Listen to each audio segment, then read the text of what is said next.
Coming to you from Annapolis, Maryland, home of the U.S. Naval Academy, the sailing capital of the world, home of the world's largest crab feast, and 4 signers of the Declaration of Independence. This is the Eye on Annapolis Daily News Brief, a daily roundup of local news that you can use, including local sports, local events, local opinion, and local weather from DMV Weather. Now here's your host, publisher of Eye on Annapolis, John Frenaye.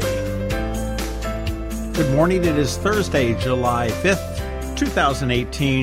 This is John Frenaye, and this is your Eye on Annapolis Daily News Brief.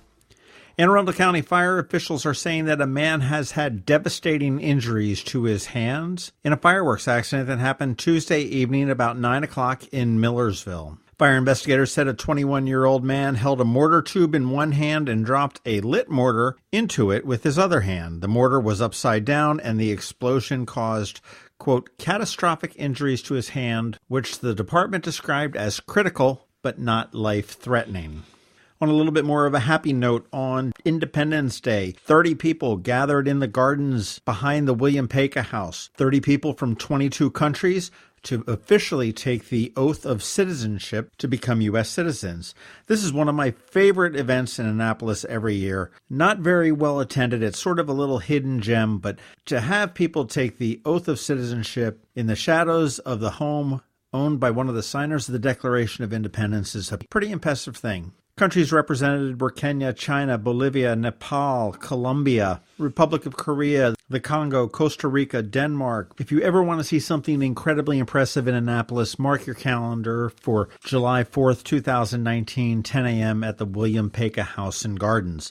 If you're interested in seeing the video of the Naturalization Ceremony, you can go to the All Annapolis Facebook page, scroll down a little bit, and we have it there. We did record that, and we also recorded the city's annual 4th of July parade.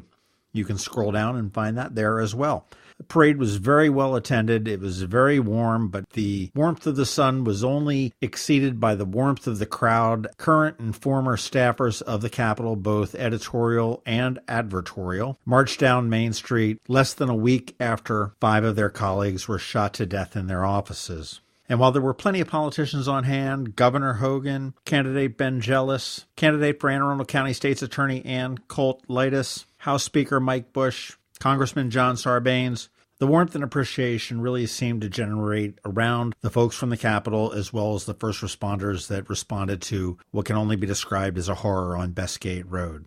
Governor Hogan has said the head of IT for the state's MVA is, quote, no longer with the agency, after a technical glitch screwed up voting and affected more than 80,000 voters who tried to change their addresses or party affiliations online. They do say that nobody was denied the ability to vote, but the man or woman, they would not say, in charge of IT for the MVA has been terminated.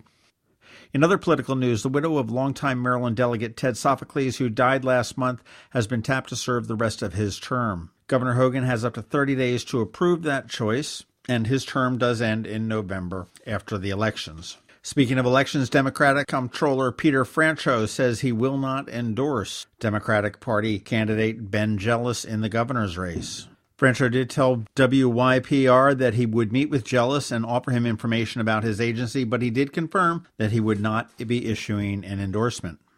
And on the national front, a spokeswoman for Democratic Representative Steny Hoyer says that the congressman is being treated in a Washington hospital for pneumonia, and he is expected to recover quickly. Hoyer is 79 years old and was diagnosed with pneumococcal pneumonia. That is about it for the top news this morning. Please be sure you check out eyeonannapolis.net for all the news throughout the day because we do update it consistently. And of course, because it's Thursday, and I really do think it's Thursday, even though I'm really screwed up with this holiday in the middle, we do have Trevor with Annapolis Makerspace with your Maker Minutes. And of course, George Young is standing by with your local, somewhat less warm DMV weather. Hi, I'm Anne Arundel County State's Attorney Wes Adams. The heroin and opioid epidemic has touched every family, including mine. That's why I've teamed up with our county executive, Steve Shue, to do something about it. My job is to make sure that the drug dealers who are peddling the slow death of heroin are locked up and off our streets.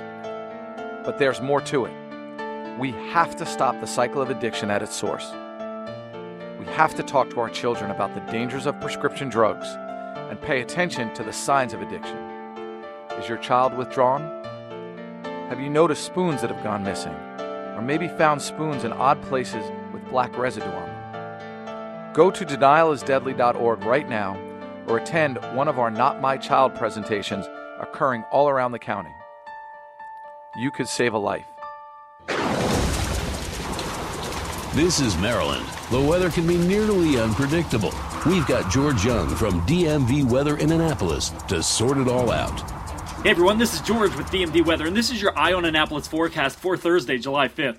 Okay, so Annapolis and all of Anne Arundel County has seen 6 straight days of temps in the 90s, and while today and tomorrow might hit 90 or more as well, there is relief in sight in the form of rain and then cooler temps. Look for highs in the upper 80s to around 90 today with a chance of PM showers and thunderstorms, followed by more upper 80s to near 90 on Friday. But Friday will likely be a fairly wet day with an inch or more of rain possible as a frontal boundary between hot and relatively cool air currently in Pennsylvania works its way south into and through the region. And as it moves through and ends up to our south, that will set the stage for a very nice July weekend with plenty of sunshine, lower humidity, and temps in the upper 70s to mid 80s.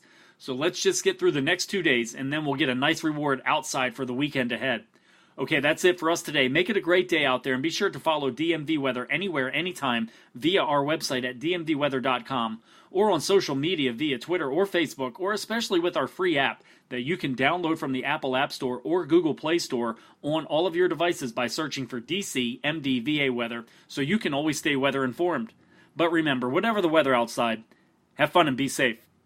Do you know what your teens are doing this summer? Don't be afraid to ask. The most recent Maryland Safe and Supportive School Survey shows 3/4 of Annapolis high school students say it was fairly or very easy for students in their grade to get alcohol. Underage and binge drinking is very real in Annapolis. If you give them access to alcohol, you're not cool, but you are liable for the outcome. Create a safe environment for your teens and their friends this summer. If they need to talk, listen. If you need to talk, we'll listen. We're here for you and your children. We're ASAP, Annapolis Substance Abuse Prevention. ASAP facilitates healthy community change, prevents and reduces binge drinking, underage drinking, and alcohol-related auto crashes among youth and young adults through locally led collaborations and evidence-based prevention strategies. Visit us at preventsubstanceabuse.org. This message is supported by SAMHSA and the Maryland Behavioral Health Administration. This is Trevor from Annapolis Makerspace with this week's Maker Minutes. All next week, July 7th through the 13th, at Art Farm Annapolis, they have their Fearless Girls Photo Camp for ages 10 to 13, taught by professional photography instructors. Also next week, Claybakers in downtown Annapolis is having a Mystical and Woodland Creatures summer camp for children using various media, such as pottery, painting, glass fusing, clay sculpting, and tie-dye. Starting July 9th and running through August 17th is Painted Ellicott City, a juried plein-air outdoor painting exhibition in Ellicott City. Starting today and running all weekend is the Tuckahoe Steam and Gas Association Steam Show. If you've ever noticed a bunch of tractors and steam engine looking things tucked away in the trees on the right-hand side just past Easton while you're heading down to the ocean, that's what you saw. It's been running for about 45 years now and seems to be going strong.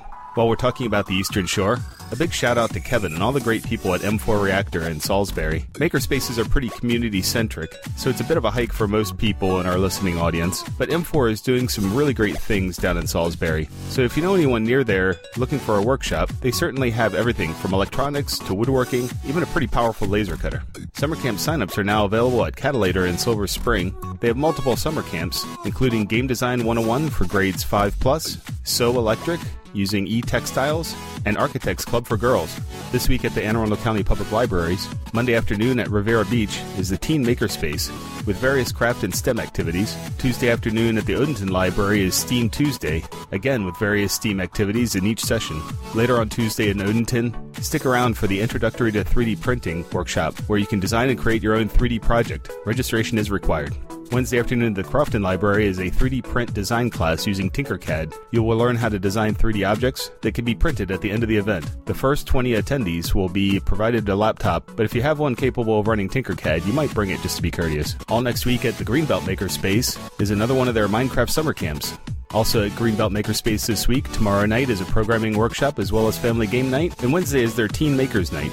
At Annapolis Makerspace this week, on Tuesday, is our monthly Fusion 360 workshop with Russ. Usually it's on the first Tuesday of the month, but we pushed it back a week due to July 4th. Also coming up in a little over a week, Annapolis Makerspace will be celebrating its first anniversary. We're going to have a big party and a massive open house. Invite all your friends and family to come by and check out Annapolis Makerspace and see what we've been talking about. There'll be refreshments and demos and all kinds of good fun.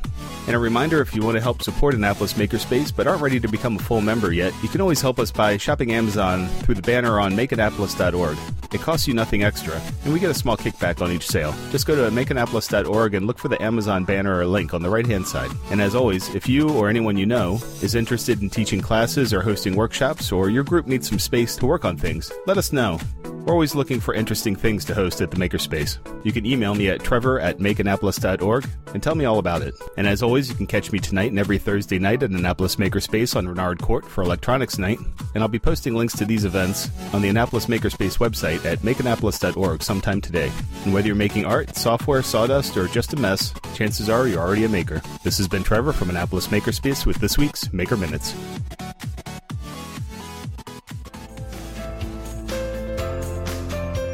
Thanks for listening to the Eye on Annapolis Daily News Brief. If you like what you heard, make sure to tell your friends and colleagues about it. And also tell them about our website, eyeonannapolis.net, where you can find much more. Be sure to check out our other weekly podcast, The Maryland Crabs. This podcast comes to you every Monday through Friday at 7 a.m. Thanks for listening, and we'll see you next time.